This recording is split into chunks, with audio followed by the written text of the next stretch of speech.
Fanconi. Now doctor, renal cystic diseases is the next important entity we are going to talk about. You should know very few points. Whole crux of the nephrology lies with only one thing in MBBS. ERF versus CRF, then glomerulopathies, third is RTA. If you know that these three remaining things are all cakewalk, they are readable subjects. But anyway, I will summarize 5-6 points for you. ADPKD is autosomal dominant. Ultimately 50% will develop ESRD and they will die due to the chronic renal failure, and another 50% will have normal lifespan. How do they present? Till 40, the guy never thought he has got ADPKD. After 40, he is found to have hematuria, abdominal pain, hypertension, and on clinical examination that ballotable, cystic, palpable kidneys have been found in the people who are having ADPKD. And what complications are associated with ADPKD? They will also have berry aneurysms in the circle of Willis, which can bleed.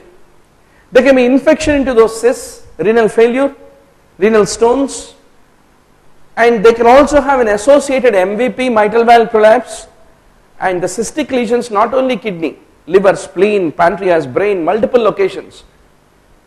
They will also have lot of colonic diverticula, abdominal hernias. These are all the associated features with the ADPKD.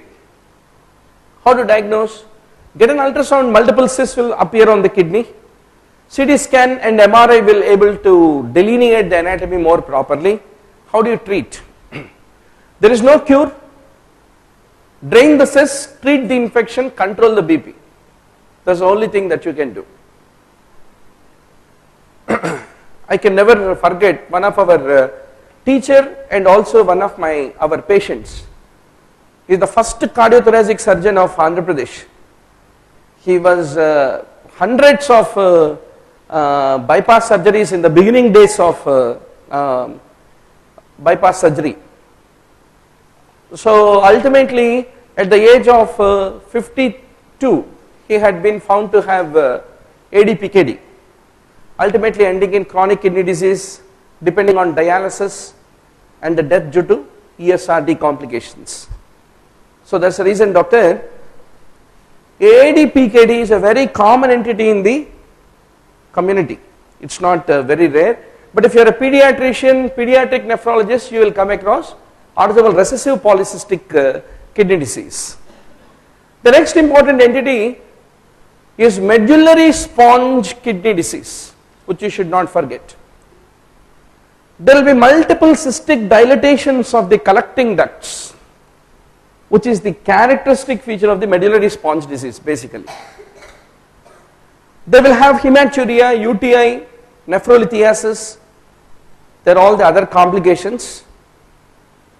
Some of them will also have an associated parathyroid adenoma with hyperparathyroidism as an associated feature. If you do intravenous pyelogram, those cystic dilatations of the collecting tubular system can be diagnosed, and generally they don't need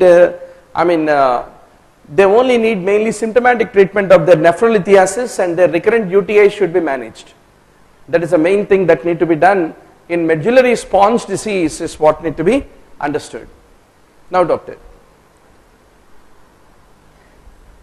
simple renal cysts, sometimes a short question. Somebody had gone to the ultrasound center and found that there are cysts in the kidney. He comes to you and say, doctor, what I have to do with this cyst? If it is ovarian cyst, you know how to do, what to do. In gynecology, you have gone through the discussion when you should do ovariotomy, ovariectomy, or leave it like that. All those things in the cysts in the ovary. Now how about the kidney? Very common. Half of the patients above 50, if you do an ultrasound, you find the presence of renal cysts, which are simple. They are asymptomatic, incidentally found, nothing need to be done. Now, renovascular disease, a very important entity which lead to the development of hypertension. We need to know a little bit about when to suspect, when to treat, how to diagnose. They are the three buzzwords.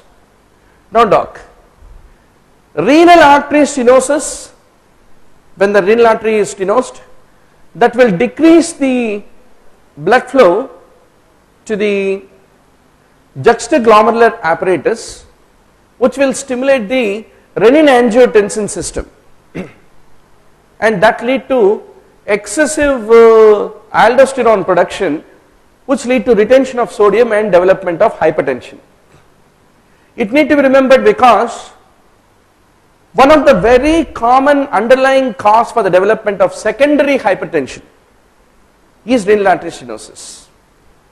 If you take the adults, when do you suspect renal artery stenosis?